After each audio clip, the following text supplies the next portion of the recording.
and I was like, oh, for fuck's sake. Sorry. I think everything is definitely as high as stakes. Yeah. So now that Arthur is the king of Camelot, has your role changed on the show at all, or are you collecting pigs for taxes or anything crazy like that? That would be fun. There are a lot of tax collections. That's my question. So again, you just joined the interview, so you can wait. Sorry, you can answer the second question. You don't answer Okay, the first. I didn't like that answer the question. first question. Actually, it was a prep question. Are there any night specific storylines this year? Yeah, there's been a few. There's been a couple, hasn't there? Especially the start and the end. Yeah, Mm. and there's been very, very specific threads for each of the nights to go through. And I think we've been a bit more heroic this year. Perhaps without Anthony Head, without Uther, the nights are more there as a sounding block for Arthur and as a support, especially Leon. Leon's a big support for Arthur. And they've all had to mature a bit more. Yeah, the stakes are definitely higher, and so you see the battles last not 2 episodes, they last the series. That everything it's a war, not a battle. So it's a lot more serious. There's always that tension throughout the series. So we see the proper round table for the first time this year. What was that like? It's round.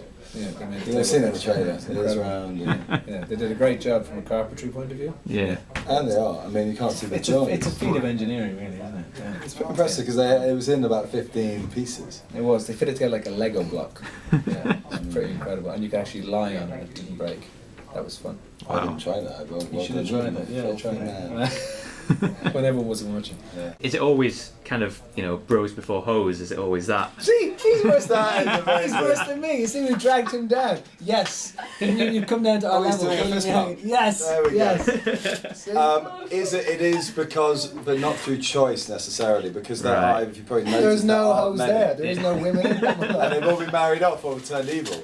So it's quite difficult. stereotypical, really. You think Yeah. about it. And all the women that Guys are turn, married and they're really bitchy. that's what happens. Or they come in and they go, oh, they're hot, and then they turn into some weird creature, Yeah, which is true. It's actually quite a good parable. Generally, most women turn up in Camelot, which they do in this series, and I get to interact with some women, which is really great and refreshing, as opposed to doing this all the time. It's a different dynamic. They always end up being weird, and they always end up being evil. Some nice Name one people. woman who's been nice in this show. Queen Annis, lovely. She tried to invade Camelot. She at did, one but stage. then she went, you know what? I'm going to stick with you. After she tried to invade. Yeah, but then we did kill her husband. Doesn't matter. See, you can't name it. Do you think Gawain and Sir Leon and the other knights feel that they're almost the unsung heroes of Camelot at this stage? I know Leon does. Leon definitely thinks And he's is. the I think everyone knows I think that Leon is. is the unsung hero, yeah. I mean, he is the one. It's weird that he is the one who's been there for 4 years. The battles he has gone through, the deaths he's gone The through. scars. It is extraordinary. He's battle scarred. He is Look at battle his scarred. face. It's a battle scarred face. Look, it's beautiful. But it's People say, how battle-scarred. come your hair's got so curly? It's like, it's because of the battling I've been Yeah. to. It's bad. Because he's so tall, the battle's generally below him. I think there is that. I think we are. I think we are unsung heroes a little bit in the same way that Merlin has that. But we, Arthur goes, right, you go that way, go that way. We are saving the day. He has Merlin to save him most of the time. We actually have to fight.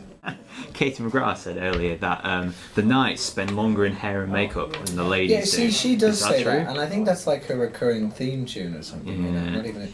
It's not true. She didn't sing it. Well, she does. She comes in the morning and Okay. goes, the nights take longer. It's not true. We take a while, but I take about 8 minutes on average. on the face and the hairs and the 27. So after so many years with these characters now, how do you work to keep things fresh for yourself? Yeah. I just never know my lines, and it's always really fresh. And I go, oh, wow. And then that makes it interesting. Yeah. Yeah. For him. Yeah. For most people, it's quite dull. After 8 months of it. But yeah. It keeps the spice in the relationship between my character and the show by just being unaware of what's going to happen. Have your costumes changed at all this year? Because I know costumes are quite a big deal. Really annoying me. I really like my costume in Series 3, and then they started giving me armour, and then they decided to give me more armour, and then more armour, and you feel a little bit like you're just being enclosed in this kind of... I'm trying to keep Owen down a little bit. So no, it's more epic. We've got more armor and more.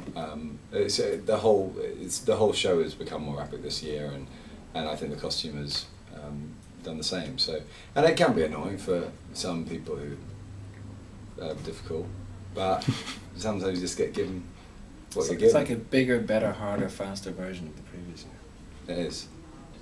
Wow. That's a good. You see, you do a terrible job for 20 minutes, and then you come in with a great last line.